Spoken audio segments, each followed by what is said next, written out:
Hey guys, I'm making this video for you guys that can't decide whether to get 16 gigs, 64 gig, or even 128 gigs. Who knows? So we're gonna just look at it and why you guys should go for a little bit more. Now I personally had the experience with a 16 gig, and it didn't go well because I have a few gigs of apps that you will see, and well, we'll get down to it. So here are the prices, and so I'm just gonna have those on the left hand side just so you guys can see them. Now I'm gonna go into settings and I'm just gonna show you guys what a 64 gig iPhone is exactly. So I'm gonna go about, I'm gonna go down, and right down here it tells me how many gigs I have. So keep in mind this is a 64 gig iPhone. Now, no matter what iPhone it is, okay, 6 Plus, 6, 5S that you're getting, even 5, or even older version of iPhones, 4S, if you're getting a 64 gig, for example, you only have 56.5 gigs available to you. So your iPhone's pretty much eating up almost 10 gigs just for the OS. So the iOS and other things are eating up your gigs already. So from those 64, you have less already. So imagine if you get a 16 gig, if it eats up 10 gigs from your space, well, we're rounding it up to 10 gigs, you only have 6 gigs available. Now what can you do with 6 gigs? Not much.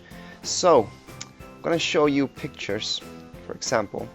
Now if you go into your pictures, now music, keep in mind I don't have much music, I actually don't have any music. Now I've used up 26 gigs out of these so-called 64 gigs that you saw that are really 56. Now if you go into apps, for example, now you will see some apps that are really good, such as Nova 3. You can play, it's an online game, it's free, and it takes up 1.9 gigs. That's 2 gigs just on one app. Now usually people have a lot of apps, and that's because there's a lot of good ones out there. Now there's one that actually I had my eye on, which is PlayTube. It's pretty good. A lot of people like that app, and it takes up 1.4 gigs.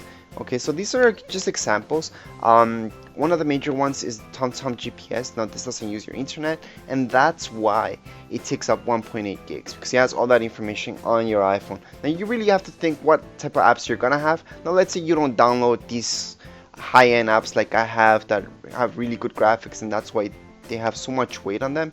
Even Facebook and other just regular apps that you will have will take up 200 megabytes each, just around 200 megabytes each. So they do add up. Now I do have a bunch of apps on this phone.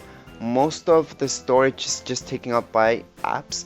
Videos and pictures, I don't really have that many, just because I do take them out. Every 1,000 pictures I take them out and put them on my Mac, and I back them up there, and then I just erase them from my phone. Same thing goes for videos.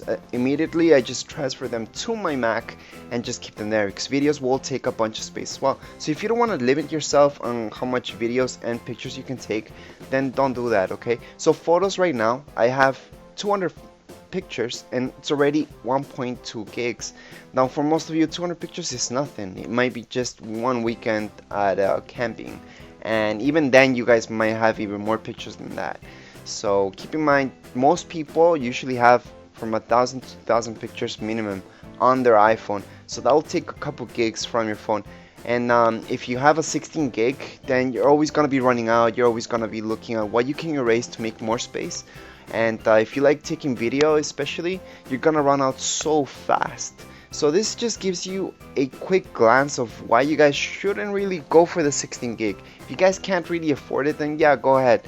But I don't recommend it. I had a 16 gig, I've only used it for 2 weeks, and I just traded up for a higher end one with a 64 gig. 64 gig for my personal use is good enough, but apps are getting better, so more resolution, and just to keep more and more space on your phone itself, so you might need even more gigs down the road. But 64 gigs for me, especially, I take a lot of video, pictures, I have a bunch of apps, and 64 gigs has done it for me. I've always tried to keep my pictures, like I said, backed up on my Mac, but that's what I've seen, that's what I recommend myself.